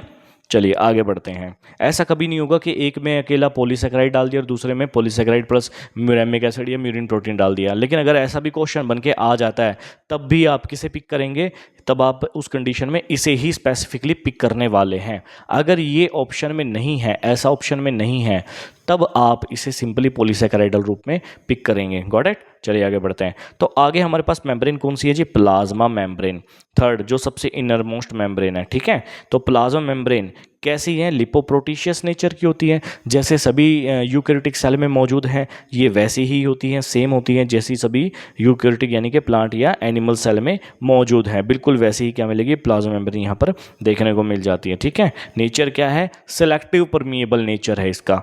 ठीक है जी, आगे बढ़ते हैं। अब ये जो प्लाज्मा मेम्ब्रेन प्रेजेंट है, ये प्लाज्मा मेम्ब्रेन अंदर की तरफ फोल्डिंग होकर क्या बना रही है? कुछ बॉडीज बना रही है, जिसे हम क्या बोलते हैं? मीजोजोम बोल देते हैं। तो प्लाज्मा मेम्ब्रेन की इनवेजिनेशन से हमारे पास, यानी अंदर की तरफ फोल्डिंग से हमारे पास क्या बन रहा है जी? अंदर की तरफ फोल्डिंग से हमारे पास बन रहे हैं मीजोजोम्स बन रहे हैं, राइट। और मीजोजोम का काम क्या है? देखो, मीजोजोम का काम होता है हेल्प इन रेस्पिरेशन, और ये क्या करते हैं? इनके अंदर रेस्पिरेटरी एंजाइम्स प्रेजेंट होते हैं, तभी तो रेस्पिरेशन कर पाएंगे, है ना।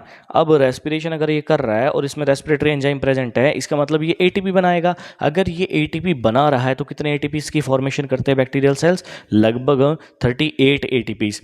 हम यूकैरियोटिक सेल में पढ़ते हैं कि 36 टू 38 एटीपीज बनते हैं, ना। प्लांट रेस्पिरेशन चैप्टर के अंदर आप इसको पढ़ेंगे। लेकिन ध्यान में रखना आपने, यहाँ पे सिर्फ 38 ही बन रहे हैं, वहाँ पर रेस्पिरेशन में 38 या फिर 36 क्यों बन रहे हैं? Because based on the shuttle system, है ना। मान लेते हैं बड़े एनर्जी मॉलिक्यूल बन रहे हैं अपने पास में, मैं अभी नाम नहीं ले रहा, NADPH या NADH, ठीक है। वो जो बड़े एनर्जी मॉलिक्यूल्स हैं, अगर रेस्पिरेशन है तो फिर NADH बनेंगे, राइट। NADH जो मॉलिक्यूल्स हैं हमारे पास में, उसके पास में माइटोकॉन्ड्रिया के अंदर एंटर करने के लिए 2 गेटवेज हैं। अगर वो गेटवे नंबर 1 से जा रहा है तो वो एक NADH2 3 एटीपीज के बराबर एनर्जी दे रहा है। अगर वो गेटवे नंबर 2 से जा रहा है तो वो 2 एटीपीज के बराबर एनर्जी दे रहा है। ठीक है, इसीलिए जो है हम क्या मानते हैं, वहाँ पर उसके पास 2 पाथवे हैं, दैट्स वाई हम मान लेते हैं कि वो 36 या फिर 38 बनाएगा। इसके बारे में ज़्यादा बातें हम चैप्टर के साथ करेंगे, टॉपिक के साथ करेंगे। फिलहाल यहाँ पर आपको सिर्फ इतना से याद रखना है कि मीजोजोम कितनी एटीपीज बनाते हैं, या बैक्टीरियल सेल कितनी एटीपीज बनती हैं बैक्टीरियल सेल में? Only 38 ATPs. और इसका क्या कारण है? इसका कारण है जी एब्सेंस ऑफ शटल सिस्टम। क्या कारण है इसका? कारण है absence of, due to absence of shuttle system. ठीक है, शटल सिस्टम के एब्सेंट होने की वजह से ये ऐसा है। Got it. आगे बढ़ते हैं हम लोग। ठीक है जी, चलो आगे बढ़ते हैं। तो मीजोजोम के बारे में हमने जिक्र कर लिया। ठीक है, मीजोजोम के अंदर मैंने यहाँ पर आपको ये ब्लू कलर के मैंने कुछ यहाँ पे स्ट्रक्चर्स बना के आपको दिखा रखे हैं, तो आप इन्हें भी थोड़ा सा ध्यान में रखिएगा। इसे ही मैं क्या बोल रहा हूँ? रेस्पिरेटरी एंजाइम बोल रहा हूँ। ठीक, कौन से स्ट्रक्चर? ये वाले स्ट्रक्चर्स। इसके अंदर जो ये ये जो ग्रीन डॉट आपको देखने को मिल रहे हैं। ठीक है जी, चलिए आगे बढ़ते हैं। सेकंड हम बात कर लेते हैं इसमें अंदर मौजूद किसकी? न्यूक्लियोवाइड की बात कर लेते हैं। ये क्या है? सेंटर में क्या प्रेजेंट है? सेंटर में प्रेजेंट है जी न्यूक्लियोवाइड। अब देखो इसे क्या बोल रहे हैं? न्यूक्लियोवाइड। न्यूक्लियोवाइड क्या होता है? न्यूक्लियोवाइड को हम बोल देते हैं जीनोफोर। क्या बोल देते हैं? दूसरा नाम इसका क्या है? जीनोफोर, यानी कि जेनेटिक DNA ऑफ बैक्टीरिया। ठीक है, और ये किसका बना हुआ होता है? DNA प्लस अमीनो एसिड का बना हुआ होता है। मैं तुम्हें बताऊंगा। देखो यूकैरियोटिक सेल में जो, और हमें पता है यूकैरियोटिक सेल के अंदर भी DNA प्रेजेंट होता है, राइट। और DNA एक बहुत ही बड़ा जो है स्ट्रक्चर है, लगभग 2.2 मीटर्स अपन मान लेते हैं। DNA का जो है कितना साइज होता है? 2.2 मीटर्स। अगर 2.2 मीटर DNA के साइज को हमें एक छोटे से सेल के अंदर समेटना है, 2.2 मीटर्स को, तो हमें क्या करना पड़ेगा? उससे कंडेंस करना पड़ेगा, लपेटना पड़ेगा। और DNA सारा, बिकॉज इसमें फॉस्फेट ग्रुप्स प्रेजेंट होते हैं ना, PO4 प्रेजेंट होता है DNA में, इसकी संरचना में, तो इसकी वजह से, ऑक्सीजन की वजह से नेगेटिव चार्ज आ जाता है पूरे DNA पे। पूरे DNA पे क्या आ जाता है? DNA के ऊपर नेगेटिवली चार्ज आता है। अगर हम इसे कंडेंस करने की कोशिश करेंगे ना, तो ये तो रिपेल करेगा, कंडेंस हो नहीं पाएगा। इसीलिए हमें क्या करना पड़ता है? नेगेटिव को ख़त्म करने के लिए कुछ पॉजिटिव भी इसमें ऐड करना पड़ता है। और वो पॉजिटिव हमारे पास क्या है, वो पॉजिटिव है हमारे पास में हिस्टोन प्रोटीन्स। तो एक यूकैरियोटिक सेल के अंदर हमें क्या मिलता है, यूकैरियोटिक सेल में जो डीएनए प्रेजेंट है वो डीएनए हिस्टोन के ऊपर ऐसे लिपटा हुआ रहता है, बीच बीच में क्या होती हैं, हिस्टोन प्रोटीन्स होती हैं, राइट। लेकिन वो हिस्टोन प्रोटीन्स यहाँ पर प्रेजेंट नहीं हैं, ठीक है। लेकिन डीएनए तो है, तो उसे लपेटना तो पड़ेगा, तभी बैक्टीरियल सेल में आएगा। इसीलिए यहाँ पर उनकी रिप्लेसमेंट क्या है, अमीनो एसिड्स प्रेजेंट होती हैं। ऑलराइट, आई होप आपको ये समझ में आ गया होगा स्ट्रक्चर, ठीक है। इसके बारे में जिक्र हम करेंगे जब हम सिंगल ऑर्गेनल को रीड आउट करेंगे, स्टडी करेंगे उसके बारे में, ठीक है जी। तो बैक्टीरिया का जो न्यूक्लियोटाइड है किस में रिच होता है, जी एंड सी में रिच होता है। जी का मतलब ग्वेनोसिन, सी का मतलब साइटोसिन, ठीक है। तो ये आपको पता लग गया होगा। आगे हम न्यूक्लियोटाइड के बाद बढ़ते हैं किसकी तरफ। न्यूक्लियोटाइड कहाँ प्रेजेंट है, साइटोप्लाज्म में प्रेजेंट है। साइटोप्लाज्म को यहाँ पे साइटोसोल बोला गया है, साइटोसोल भी इसको आप बोल सकते हो, ठीक है। ये मैंने लिखा हुआ साइटोप्लाज्म, इसी को अपन क्या बोल सकते हैं, साइटोसोल, साइटोसोल यानी कि साइटोप्लाज्म, ठीक है जी। फ्रीली सस्पेंडेड प्रेजेंट होता है जीनोफोर न्यूक्लियोइड्स का, ठीक है। और देखो न्यूक्लियोवाइड, ओवाइड मतलब लाइक स्ट्रक्चर न्यूक्लियस के जैसा, ठीक है। चलो अब हम आगे बात कर लेते हैं बैक्टीरिया। इसी के अंदर साइटोप्लाज्म में क्या मिलता है अपने को, कुछ ग्रीन कलर के स्ट्रक्चर्स देखने को मिल जाते हैं। स्ट्रक्चर्स कौन से हैं, इन स्ट्रक्चर्स को बोला जाता है जी क्रोमैटोफोर। क्रोमैटोफोर जैसे कि वर्ड से हमें पता लग रहा है, क्रोमा का मतलब क्या होता है, क्रोमा का मतलब होता है कलर्ड पिगमेंट, ठीक है। यानी कि ऐसे स्ट्रक्चर्स हैं, फोर्स का मतलब है पार्टिकल्स या फिर पार्टिकल कंटेनिंग, है ना, या फिर इसको ग्रेन्स बोल देते हैं या ऑर्गेनल्स भी बोल देते हैं। सो ऐसे स्ट्रक्चर्स, ऐसी ऑर्गेनल्स, ऐसे पार्टिकल्स जो क्या कंटेन करते हैं, जो कंटेन करते हैं कलर्ड पिगमेंट्स को, इसीलिए इन ऑर्गेनल्स का क्या नाम रख दिया है, क्रोमैटोफोर। क्या क्रोमैटोफोर मेम्ब्रेनस होते हैं, जनरली क्रोमैटोफोर जिन बैक्टीरियाज में मिलते हैं, जनरली बैक्टीरियाज में जो क्रोमैटोफोर्स होते हैं वो नॉन मेम्ब्रेनस होते हैं, इसीलिए ये उन बैक्टीरियाज को कोई कलर नहीं दे रहा।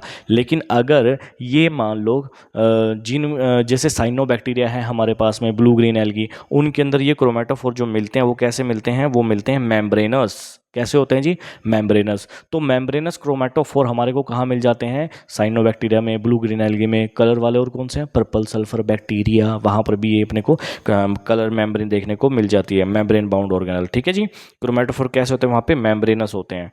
आगे बात करते हैं, जो जनरली ये मेम्ब्रेनस नहीं होते हैं, ठीक है। चलो आगे बात करते हैं अपन। इसके बाद इसमें कुछ और पार्टिकल्स भी प्रेजेंट है, जैसे कि येलो कलर के पार्टिकल्स आपको दिखाई दे रहे हैं, इन्हें क्या बोलते हैं, these are called inclusion bodies. Inclusion bodies का काम क्या होता है जी, इंक्लूजन बॉडीज का काम है फूड को स्टोर करना, और ये भी नॉन मेम्ब्रेनस होती हैं, ठीक है। तो फिलहाल के लिए मानिए क्रोमैटोफोर भी नॉन मेम्ब्रेनस है, इंक्लूजन बॉडीज भी क्या है हमारे पास में, नॉन मेम्ब्रेनस होती है इंक्लूजन बॉडीज भी, ठीक है। देखो अब इसी न्यूक्लियोइड के अलावा यहाँ पर आपको और क्या देखने को मिलता है, आपको एक और यहाँ पर एक्स्ट्रा डीएनए देखने को मिलता है। क्या देखने को मिलता है, एक्स्ट्रा डीएनए देखने को मिलता है, इसीलिए इसको हम क्या बोलते हैं, एक्स्ट्रा जीनोमिक डीएनए। क्या बोल देते हैं, extra genomic DNA, that is plasmid. कैसा होता है ये, इसके बारे में आगे जानेंगे, लेकिन फिलहाल थोड़ा सा बता देता हूँ। ये भी कैसा है जी, सिंगल सर्कुलर होता है, डबल स्टैंडर्ड होता है। जेनेटिक डीएनए से अलग से एक डीएनए प्रेजेंट है, उसको हम बोल रहे हैं एक्स्ट्रा जीनोमिक डीएनए। क्या बोलते हैं, एक्स्ट्रा जीनोमिक डीएनए यानी कि प्लाज्मिड। और ये प्लाज्मिड भी किस में रिच होता है, ऑब्वियसली रिच रहेगा जी एंड सी के अंदर। किस में रिच होगा, जी एंड सी नाइट्रोजनस बेस के अंदर रिच होता है। प्लाज्मिड का मेन काम क्या है, प्लाज्मिड का मेन काम होता है बैक्टीरिया सेल को इम्यूनिटी प्रोवाइड करना, प्रोटेक्शन देना, इम्यूनिटी प्रोवाइड करना, ठीक है जी। ये अकेला ऑर्गेनल है बैक्टीरियल सेल में जो कैसा है, मेम्ब्रेनस है, ठीक है। चलिए आगे बढ़ते हैं। इन सब के बारे में हम और डिटेल में जानेंगे जब हम सिंगल ऑर्गेनल के बारे में स्टडी करेंगे, उसके बारे में देखेंगे। अब देखो आगे, और बैक्टीरिया सेल के अंदर क्या मिल जाता है, बैक्टीरिया सेल में आपको मिल जाएंगे जी राउंड ब्लैक पार्टिकल, जिनको हम क्या बोल देते हैं, राइबोसोम्स बोल देते हैं। क्या बोल देते हैं, राइबोसोम्स, ठीक है। अब ये ब्लैक जो पार्टिकल्स आपको दिखाई दे रहे हैं, ये सब क्या है जी, राइबोसोम। राइबोसोम आपको तीन तरह से दिखाई दे रहा है, एक तो ये मेम्ब्रेन से अटैच दिखाई दे रहा है, दूसरा आपको फ्रीली सस्पेंडेड दिखाई दे रहे हैं सेल के अंदर, तीसरा आपको मिल रहा है कि एक पिंक कलर की कोई स्ट्रक्चर है उसके ऊपर प्रेजेंट है इस तरह से, इसे हम बोलते हैं पॉलीसोम। यानी कि राइबोसोम तीन टाइप का प्रेजेंट होता है, एक है मेम्ब्रेन से अटैच्ड फर्स्ट टाइप, सेकंड है फ्रीली प्रेजेंट, तीसरा है association with RNA. So bacteria cell में कि राइबोसोम कितने टाइप के एसोसिएशन में मिल सकता है? 2 टाइप के एसोसिएशन में मिलता है, पहला मेम्ब्रेनस और दूसरा in the form of polyribosome. Polyribosome का मतलब क्या है? पॉलीराइबोसोम का मतलब होता है जी आरएनए प्लस पॉलीराइबोसोम, यानी एक सिंगल आरएनए का स्ट्रैंड कुछ ऐसा है और इसके ऊपर बहुत सारे राइबोसोम्स आके पार्टिकल्स कंबाइनली ऐसे चिपक गए हैं, जुड़ गए हैं और यहाँ से कोई किसी तरह के कंपोनेंट की वो क्या कर रहे हैं, संरचना बना रहे हैं, कोई प्रोटीन्स का फॉर्मेशन कर रहे हैं। ठीक है जी, इस सारे स्ट्रक्चर को हम क्या बोल देते हैं? पॉलीराइबोसोम या पॉलीसोम बोल देते हैं। ठीक है, ये हमने यहाँ पर बनाया हुआ। अब मेम्ब्रेनस राइबोसोम है और दूसरा फ्रीली सस्पेंडेड राइबोसोम है। अगर ये अलग अलग तरह के हमें दिखाई दे रहे हैं और हम इनके बारे में जिक्र कर रहे हैं, राइबोसोम भी कैसे होते हैं? नॉन मेम्ब्रेनस होते हैं, हमें पता है इसके बारे में, राइट।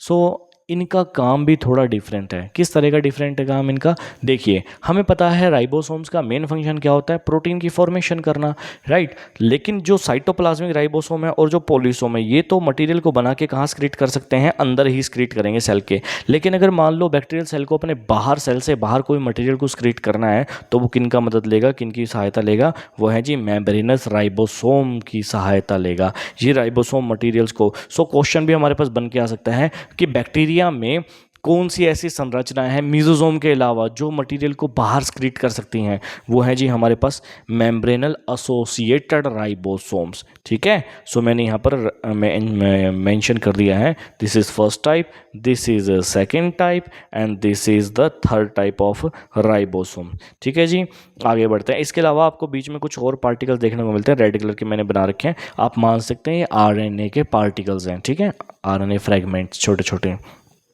ठीक है जी, अब आगे देखिए।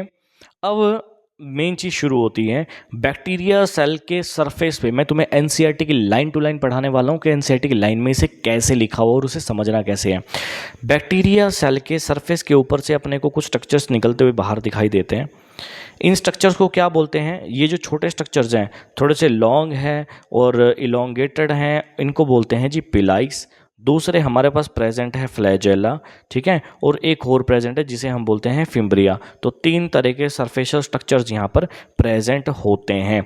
अब दूसरी चीज़, इनका ओरिजिन क्या है? देखो जी, पिलाइस का ओरिजिन होता है सेल वॉल, फिम्ब्रिया का भी ओरिजिन क्या है? Cell wall. क्या है जी फिम्ब्रिया का ओरिजिन? सेल वॉल है। ठीक है, लेकिन जो हमारे पास प्लाज्मा मेम्ब्रेन है, सॉरी हमारे पास जो फ्लैजेला है, इसका ओरिजिन क्या है? Plasma membrane. इसलिए ये आपको इससे जुड़ी हुई दिखाई दे रही है। सबसे पहले हम बात कर लेते हैं पिलाई की। ठीक है, सो पिलाई क्या है? Pili arises from the surface of bacterial cell wall, वहाँ से अराइज करते हैं, उसी का एक्सटेंशन होते हैं। ये पिलिन प्रोटीन के बने हुए होते हैं, ये मदद करते हैं बैक्टीरिया को सेक्सुअल रिप्रोडक्शन में। बैक्टीरिया सेक्सुअल रिप्रोडक्शन नहीं करता, गैमीट नहीं बनाता, सो बैक्टीरिया करता है सॉर्ट ऑफ सेक्सुअल रिप्रोडक्शन। ठीक है, ये हम आगे जानेंगे जब हमारे पास में टॉपिक आएगा इसका। सो बैक्टीरिया को सेक्सुअल रिप्रोडक्शन में मदद करता है और ये पिलिन प्रोटीन का बना हुआ होता है। निकलता कहाँ से है? सरफेस से निकलता है, सेल वॉल के सरफेस से, extension of the cell wall. ठीक है जी, आगे बढ़ते हैं हम अब। पिलाइस के बाद हम आगे बात कर लेते हैं फ्लैजेला। फ्लैजेला कैसा है? देखो ध्यान से देखो, फ्लैजेला हमारे पास में अचल में 3 पार्ट से मिलके बना हुआ है। सबसे पहला पार्ट है बेसल बॉडी, फिर आ जाता है सेकंड डार्किश ब्लू में बना रखा है ये मैंने, ये है हमारे पास में हुक, और तीसरा जो पार्ट प्रेजेंट है इसको हम बोलते हैं फिलामेंट। ठीक है, इन तीनों से मिलके हमारे पास जो चीज़ बनी है उसे हम क्या बोल रहे हैं? फ्लैजेला। क्या बोल रहे हैं? उसे हम फ्लैजेला बोल रहे हैं। ठीक है, तो सॉरी, उसे हम फ्लैजेला जनरल टॉक में बोलते हैं फ्लैजेला। लेकिन देखिए आप, अगर सिंगुलर है, सिंगल है, तो हम बोलेंगे इसे फ्लैजेलम और फ्लैजेलम, और अगर प्लूरल वर्ड बोलेंगे कि बहुत सारे प्रेजेंट, तो बोलेंगे फ्लैजेला। सो तुम्हें देख लेना, अगर मैं बोलता हूँ ए बैक्टीरिया कंटेन अ फ्लैजेलम, यानी कि कितने फ्लैजेला है? नंबर में 1। मैं बोलता हूँ बैक्टीरिया कंटेन फ्लैजेला, यानी कि कितने फ्लैजेलाज हैं? बहुत सारे फ्लैजेलाज हैं उसमें, राइट। तो हमको 2 चीज़ों के बारे में पता चल गया। फ्लैजेला की रीज़न क्या है हमारे पास में? Plasma membrane. इसीलिए ये मोटाइल स्ट्रक्चर है, लिविंग है, और ये बैक्टीरियल सेल को मोटिलिटी प्रोवाइड करता है, मूवमेंट में मदद करता है। ठीक है, लेकिन हमारे पास जो क्या प्रेजेंट है? हमारे पास जो प्रेजेंट है पिलाइस, ये मोटिलिटी में मूवमेंट नहीं करते, कोई रोल नहीं है इनका मोटिलिटी में। तीसरा हमारे पास एक और स्ट्रक्चर प्रेजेंट होते हैं, इनका क्या नाम है, फिम्ब्रिया। क्या नाम है जी इनका, फिम्ब्रिया।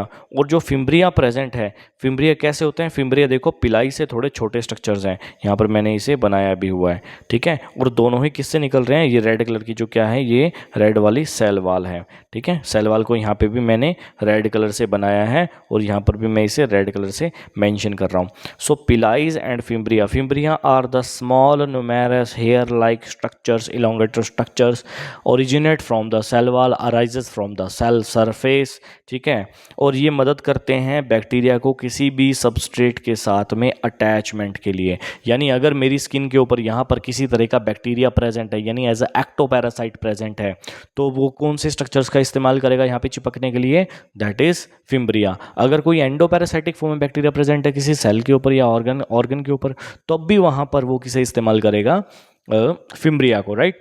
लेकिन अगर हम बात करें पिलाइज, वो कहाँ इस्तेमाल आते हैं, तो ये पिलाइज का काम है सिर्फ और सिर्फ सेक्सुअल रिप्रोडक्शन में बैक्टीरिया को मदद करना, यानी एक दूसरे बैक्टीरियल फॉर्म को होल्ड करने में मदद करती है, ठीक है, ताकि वो डीएनए अपना जो है एक्सचेंज कर सकें। सो आई होप इतना आपको समझ में आ गया होगा। आपके इसके रिगार्डिंग कोई क्वेश्चन, आई डोंट थिंक इसमें कोई क्वेश्चन आपका रह जाना चाहिए, लेकिन फिर भी कुछ बातें जो मैंने यहाँ पर अभी डिस्कस नहीं करी हैं, जैसे फिम्ब्रिया, क्या तीनों स्ट्रक्चर हमको हर एक बैक्टीरिया में देखने को मिलेगा, पिलाई, फिम्ब्रिया, फ्लैजेला, है ना, या फिर मीजोजोम सब में होंगे क्या, सब में सेम तरह के होंगे क्या, नहीं, अलग अलग तरह का होता है, थोड़ा सा डिफरेंस है, ठीक है। जनरली जो ग्राम पॉजिटिव बैक्टीरिया है ना, उनके अंदर मीजोजोम जो है ना, वो थोड़े से बड़े होते हैं, प्रोमिनेंट होते हैं। मैं आगे इसका डिस्कशन करने वाला हूँ, सो आप उतना थोड़ा सा पेशेंस रख सकते हैं।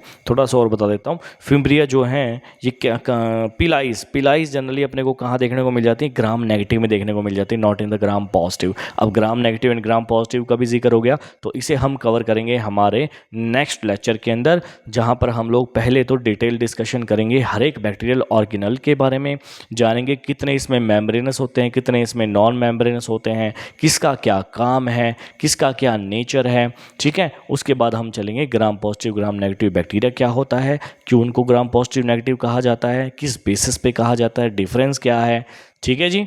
तो आई होप आपको आज का लेक्चर अच्छे से समझ में आया होगा स्टूडेंट्स। अगर आपको लेक्चर अच्छे से समझ में आया है तो एक थम्स अप दे दीजिए, कमेंट कर दीजिए, और आपके जितने भी भाई बंधु बैठे हैं नीट की तैयारी करने वाले फ्यूचर में, या जो बेसिक बहुत अच्छे से सीखना चाहते हैं, है ना, एडवांस तो चल ही रहा है, मैं जितना यहाँ पर कंटेंट देने वाला हूँ सारा कंटेंट आपके नीट के रिगार्डिंग आने वाला है। बहुत ही अच्छे तरीके से हम लोग जड़ से चीज़ों को समझेंगे कि कोई क्वेश्चन कैसा भी आ जाए, घुमा फिरा के आ जाए, दो चैप्टर्स को मिला के आ जाए, तीन चैप्टर को, पाँच चैप्टर को मिला के क्यों ना आ जाए, हम उसको क्रैक कर सकें, उसको लगा सकें आंसर को। इस तरह से हम लोग उसकी प्रिपरेशन करेंगे, ठीक है। तो पहला काम हो गया हमारे नोट्स, जो हम नोट्स बना रहे हैं। दूसरा काम हो गया हमारे पास में एनसीईआरटी लाइन टू लाइन समझना, ठीक है जी, मैं ये भी आपको बताऊंगा। और थर्ड हम एक और चीज़ करने वाले हैं, मैं आपके लिए जब जब हमारे जैसे जैसे टॉपिक्स कवर होते चले जाएंगे, मैं पुराने जितने भी साल है, प्रीवियस ईयर्स के जितने भी क्वेश्चंस है, लगभग अगर हम 10 साल या 12 साल तक के प्रीवियस ईयर्स के क्वेश्चन अगर हम कर लेते हैं, लेकिन मैं फिर भी 15 ईयर्स तक के पिक करने वाला हूँ, ठीक है, तो वो हम लगाने वाले हैं। प्लस में जब हम PYQ डिस्कस कर रहे होंगे, वहाँ पर एक और चीज़ करेंगे हम लोग, कि हम लोग NCERT के ही हर एक लाइन से, यानी कि हर एक टॉपिक से, जैसे NCERT में दिया हुआ है, वहाँ से लाइन टू लाइन हमारे पास कैसे क्वेश्चंस बन सकते हैं या बने हुए हैं, ठीक है, वो सारे हम लोग डिस्कस करेंगे, राइट। सो आपका भी अगर कोई क्वेश्चन हो इन चैप्टर से, इन टॉपिक्स के रिगार्डिंग, तो आप कमेंट सेक्शन में ज़रूर लिखिए, और प्लीज़ ज़रूर इसे शेयर कीजिए ताकि सभी इसका फ़ायदा उठा सकें, ठीक है स्टूडेंट्स। सो मिलते हैं जी नेक्स्ट लेक्चर में।